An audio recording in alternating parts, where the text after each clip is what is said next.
오늘의 성경 말씀은 누가복음 7장 1절에서 10절까지입니다. 예수께서 모든 말씀을 백성에게 들려주시기를 마치신 후에 가버나움으로 들어가시니라. 어떤 백부장의 사랑하는 종이 병들어 죽게 되었더니 예수의 소문을 듣고 유대인의 장로 몇 사람을 예수께 보내어 오셔서 그 종을 구해 주시기를 청한지라. 이에 그들이 예수께 나와 간절히 구하여 이르되 이 일을 하시는 것이 이 사람에게는 합당하나이다. 그가 우리 민족을 사랑하고 또한 우리를 위하여 회당을 지었나이다 하니 예수께서 함께 가실새 이에 그 집이 멀지 아니하여 백부장이 벗들을 보내어 이르되 주여 수고하시지 마옵소서. 내 집에 들어오심을 나는 감당하지 못하겠나이다. 그러므로 내가 주께 나아가기도 감당하지 못할 줄을 알았나이다. 말씀만 하사 내 하인을 낫게 하소서. 나도 남의 수하에 든 사람이요 내 아래에도 병사가 있으니 이더러 가라 하면 가고 저더러 오라 하면 오고 내 종더러 이것을 하라 하면 하나이다. 예수께서 들으시고 그를 놀랍게 여겨 돌이키사 따르는 우리에게 이르시되 내가 너희에게 이르노니 이스라엘 중에서도 이만한 믿음은 만나보지 못하였노라 하시더라. 보내었던 사람들이 집으로 돌아가 보매 종이 이미 나아 있었더라. 2024년의 마지막 주일입니다. 오늘이 지난 2024년 한 해 동안 모두들 정말 고생이 많으셨습니다. 하나님께서는 창조주이시죠. 하나님은 또 우리를 지으신 분이시고 또 하나님을 규정하기를 전능하시다 규정을 합니다. 그러니까 이것은 우리를 너무도 잘 아신다는 거죠. 여러분보다 여러분을 더 잘 아시는 분이 여러분을 만든 하나님이에요. 이게 만약에 제가 만들었으면 메이드 인 영어 그러면 제가 이걸 너무 잘 알겠죠. 하나님은 우리를 만드시고 우리에 대해서 누구보다도 잘 아시는데 그런데 하나님이 알고 있는 우리 인간은 죄를 가지고 있어요. 여러분 이 죄라는 게 그냥 단순하게 아유 죄구나가 아니라 이건 근본적인 거예요. 이 죄는 하나님 편에서 보면 하나님 없이 살겠다는 게 죄예요, 다. 근데 지금 인류가 하나님 없이 살겠다는 사람이 얼마나 많은데요. 그냥 단순하게 못됐네 이 정도가 아닙니다. 그 죄는 그 죄의 수준은 못된 사람이야, 뭐 나쁜 사람이야, 뭐 도둑질하는 사람들을 뭐 이 정도로 윤리적으로 죄악을 규정짓는 그 정도의 죄가 아니고 그러니까 삶과 죽음과의 그 경계를 말하는 죄의 수준이라는 거예요. 하나님은. 그래서 하나님은 당신이 만들었기 때문에 하나님은 굉장히 애착이 있으십니다. 얼마나 어리석고 얼마나 이기적인지에 대해서 하나님은 이미 다 아세요. 누구보다. 여러분도 그렇게 경험하고 그렇게 느꼈는지 모르겠습니다만 인간은 굉장히 못된 족속입니다. 자기 이익을 위해서라면 다른 사람의 목숨도 앗아가는 정도의 정말 이걸 우리네 말로 표현하자면 짐승만도 못한 인간들이 수두룩합니다. 자, 그러니 이런 인간을 살리겠다고 이런 인간을 구원하겠다고 당신의 독생자를 주셨다는 것이 이해가 되지 않는 거죠. 그 논리 자체가 사실 말이 안 됩니다. 어떻게 죄 없으신 분을 죄 있는 사람을 대신해서 십자가에서 죽게 할 수 있는가? 이 논리가 이해가 되지 않는 거예요. 그런데 이거를 굳이 이해를 하자면 한 가지밖에 없어요. 굳이 그 하나님 편에서 어떻게 그럴 수 있는가? 이 못돼 먹은 인간, 짐승만도 못한 인간을 위해서 당신의 독생자를 주셨을까? 그거를 이해하려고 애쓰고 노력하면 한 가지밖에 그 가능성이 없는데 그 가능성은 바로 사랑이에요. 사랑. 얼마나 인간을 그 죄 많은 이 인간을 사랑했기 때문에 주셨다는 거예요. 이건 그러니까 엄청난 사건입니다. 이거를 우리 기독교식으로 말하면 은혜. 그래서 은혜. 인간은 죄 때문에 그 존재 자체가 구제불능입니다. 제가 이제 인간을 규정하면 딱 좋은 표현이 이 구제불능 같아요. 정말 구제불능입니다. 근데 이 구제불능 인간들 중에 예수님이 칭찬했던 인간들이 있다니까요. 이 구제불능 인간들 중에 예수님이 직접적으로 칭찬한 인간들이 있어요. 오늘 본문에 나온 누가복음 7장에 나와 있는 이 사람, 흔히 우리가 알고 있는 백부장이라고 하는 이 사람의 믿음을 한번 살펴보려고 합니다. 도대체 어떤 사람이었길래 예수님이 칭찬을 하셨을까? 그렇다면 우리도 그 사람처럼 해야 되지 않겠냐는 거죠. 예수님이 칭찬했던 사람, 우리도 그런 사람이 되어야 되겠다는 거예요. 자, 오늘 본문을 통해서 우리는 예수님의 능력을 믿고 예수 그리스도의 자비하신 손길을 경험하는 법을 우리는 배우게 될 것입니다. 예수님은 이방인이었던 이 로마 백부장의 믿음을 보고 백부장의 믿음으로 백부장이 병든 것을 고쳤다면 오케이. 근데 오늘 보니까 백부장의 누구? 종. 백부장이 아픈 게 아니고 백부장이 죽을 병이 걸린 게 아니라 백부장의 종, 하인. 그 당시의 종이라면 그냥 물건 취급당하는 사람들을 가리킵니다. 약 80명에서 160명 정도의 군사를 거느리는 사람이 백부장이에요. 지금 로마 시대 아닙니까? 예수님 시대는.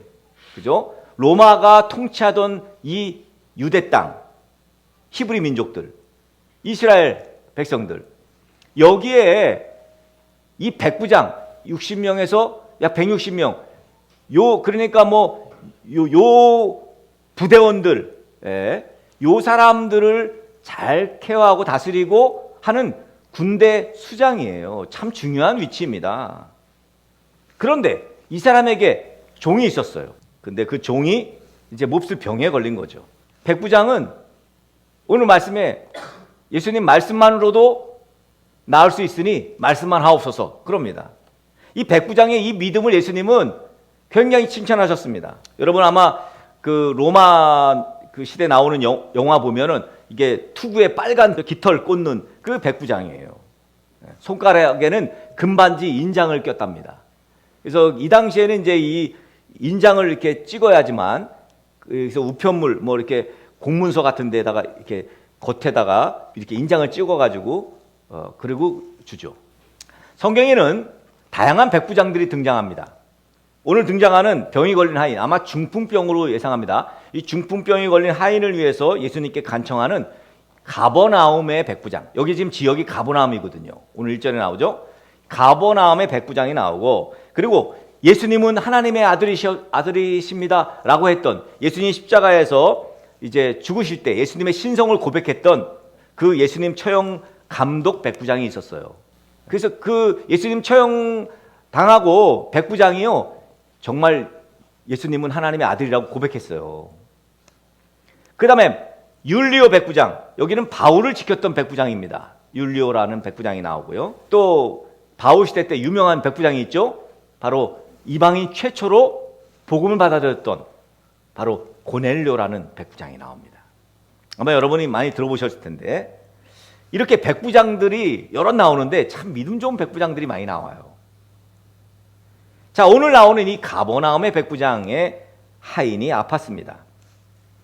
자기가 아픈 것도 아니고, 또 자기가 사랑하는 아내나 무슨 딸이나 아들이 아픈 것도 아니고 종이 아프답니다. 종이 아프면 주인이 이렇게까지 신경 쓰지 않습니다. 백부장은 뭔가 다른 사람이라는 것을 여기서 알 수가 있어요. 게다가 종이 아프면 여기 오늘 본문에 보니까 병들어 죽게 되었다고 합니다. 그죠? 그렇게 나와요. 그랬으면 당연히 의사에게도 보였지 않겠습니까? 의사 빨리 불러가지고 우리 종이 지금 죽게 되었으니 빨리 고쳐달라고 하지 않았겠어요? 그런데도 해결하지 못했다는 이야기죠. 그러다가 어떻게? 여기도 또 예수의 소문을 들어요. 여러분, 소문을 듣는다는 게 참 중요합니다. 어떤 소문입니까? 예수님께서 많은 사람을 치유하셨다, 또 많은 사람들을 고치셨다는 소문을 들어요. 그리고 하나님의 아들이시고 바로 그분이 이사야 선지자와 수많은 선지자들이 예언했던 메시아다. 이때는 정치적인 메시아를 꿈꿨죠. 로마의 집권하에 있던 때라 로마의 압제에서 우리를 해방시켜줄 메시아라고, 그렇게 정치적 메시아라고 많은 사람들이, 이스라엘 백성들이 생각했기 때문에 어찌됐건 메시아라고 그렇게 여겼던 그런 소문을 이 가버나움의 백부장이 들은 거예요. 자, 그리고 중요한 것, 소문만 듣고 만 게 아니라 믿었어요. 그 소문을. 그러니까 정확히 말하자면 소문을 전해준 사람이 누구냐에 따라 그 소문을 믿기도 하고 또 믿지 못하기도 한다는 거예요. 많은 이 성경학자들이 유추를 합니다.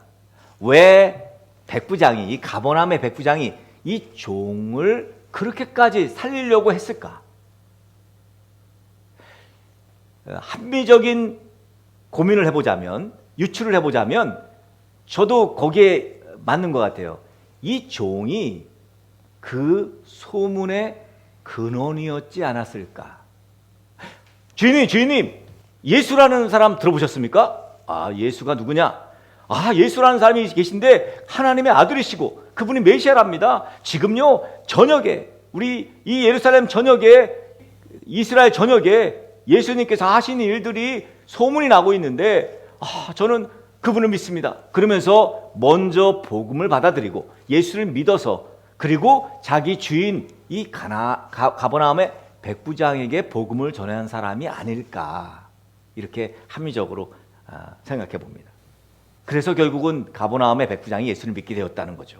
결국 우리 예수님 믿는 사람들은 예수님 소문 내는 사람들입니다.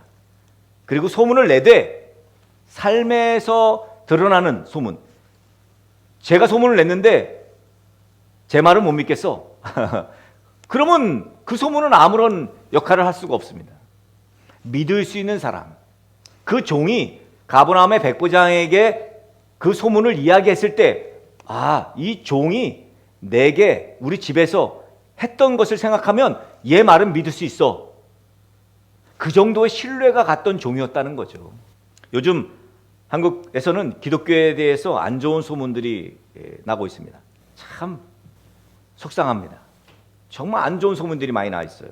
이럴 때 우리 등대교회 성도들이 좋은 소문을 내야 되지 않겠냐는 거죠. 온 세상을 구원하시는 구원의 기쁜 소식을 전해야죠.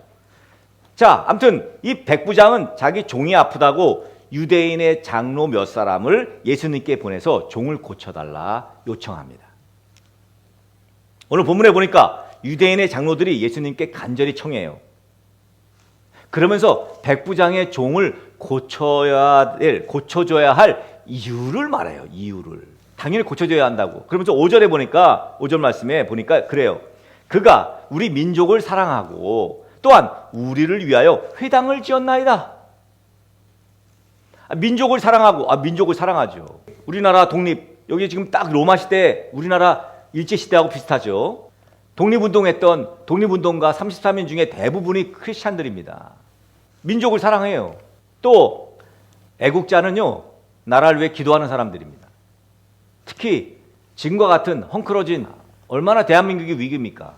정말 이 나라를 위해서 기도해야 되는 것은 그리스도인들의 당연한 것입니다. 여기 지금 백부장이 민족을 사랑했어요. 또 하나, 회당을 지었답니다. 오늘날 회당은요, 오늘날 예배당이죠. 교회입니다. 과거에 우리나라 기독교가요, 유행처럼 교회를 지었어요. 마을마다 교회를 지었어요. 그리고 뭐 했어요? 거기서 문맹 퇴치하고요. 거기가 또 병원이 되고요. 교육하고 또 치료하고, 이게 교회의 기본이었어요. 거기다가 복음을 전하고. 그러니까 복지하는 곳, 여러분 한국에요, 대한민국에 교회들이 복지를 행하지 않으면요, 대한민국 복지는 무너집니다. 아무리 지금 나라의 복지가 잘 돼 있어도요, 온 교회들이 복지에 달려듭니다. 지금 한국 교회는요. 그게 예배당을 짓고 한 거예요. 교회들이 한 거예요. 유행처럼 교회를 지었어요. 근데 교회를 지을 때 어떤 분은, 대부분 다 자기 땅을 내놨어요. 자기 땅을 내놨어요. 시골에 그래가지고 지금 법적 분쟁하는 교회들이 많아요. 왜? 할아버지가 땅을 내놓은 거야. 근데 아버지 때까지 괜찮았어. 근데 손자가, 나는 상관없어요, 이 땅 내 겁니다, 이래서 소송을 하는 거야. 근데 할아버지가 땅을 내놓으면서 기부 이런 서류를 썼겠어요? 나중에 등기를 떼어보니 교회 게 아니야. 그 서류를 확실히 했어야 되는데 그때 그런 거 있었나? 그러니까 우리 거라고 법적 소송을 해서 교회가 없어지는 사례가 왕왕 생깁니다. 대부분 땅을 내놓고 재산을 내놓고 그래서 교회를 지었어요. 그러니 교회를 짓지 교회를 사실 쉽게 지을 수가 없습니다. 학교도 그렇게 지었었습니다. 또 병원도 그렇게 지었어요.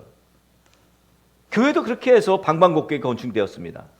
믿음이 근거된 역사들이죠. 칭찬받을 일이에요. 이 일을 가버나움의 이 백부장이 했다고요. 그러니까 이 이스라엘의 장로들이 지금 가가지고 지금 칭찬하는 거예요. 지금 예수님 앞에서. 자, 이 예수님은 유대인의 이 장로들이 가버나움의 이 백부장의 종을 치료해달라는 이 요청을 응합니다. 그리고 따라 나서요. 마침 백부장의 집이 멀지 않았다 이렇게 표현하고 있습니다. 그런데 이 소식을 들은 지금 예수님이 오시고 계세요. 이 소식을 들은 백부장 예수님께 사람을 또 보냅니다. 하나님의 아들이신 예수님이 우리 집에까지 오시는 거 나 감당을 못하겠습니다. 그저 말씀만 하옵소서. 당신이 말씀만 하시면 우리 종이 나을 줄 믿습니다.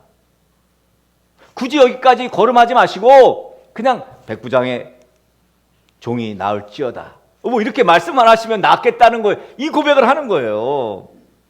자기도 백부장이라 수하에 병사들이 있어서 이리 하면 이리 하고 저리 하라 하면 저리 하고 그렇게 한다면서 말씀만으로도 충분히 종의 병이 나을 것이라고 그렇게 말합니다. 이 이야기를 들은 예수님 놀랍게 여기셨다 그랬어요. 그리고 따르는 무리들에게 이스라엘에서 이만한 믿음을 만나보지 못했노라고 그렇게 말씀하셨어요. 예수님께서. 백부장이 집에 도착했을 때에는 이미 하인은 다 나아 있었던 거죠. 자, 예수님이 그 사람의 믿음을 칭찬했다는 것에 우리는 주목해야 합니다. 예수님이 어떤 이의 믿음을 칭찬했다면 그 믿음은 가짜가 아닐 거라는 거예요. 백부장은 자신이 맡은 역할을 잘해서 칭찬받는 것이 아닙니다. 나라를 잘 지켜서 아니면 수하들을 잘 관리해서 칭찬받은 게 아니라고요. 백부장은 예수님이 자신의 하인을 말로만이라도 고치고 치료하실 수 있는 분임을 알고 있었다는 거예요. 나는 예수님을 이 백부장처럼 확실하게 믿고 있는가? 여러분 오늘 그것을 점검해 봐야 합니다. 내가 예수님이 말씀하시는 대로 될 것을 믿고 그리고 예수님을 오시라고 가시라고 할 필요 없이 그렇게 될 줄을 믿는 믿음을 가지고 있는가? 여러분 이 믿음 백부장이 믿은 주님과 우리가 믿고 있는 주님이 다른 분이라면 우리는 오늘 다시 믿음을 점검해 봐야 합니다. 2024년에 송년주의를 보내고 있습니다.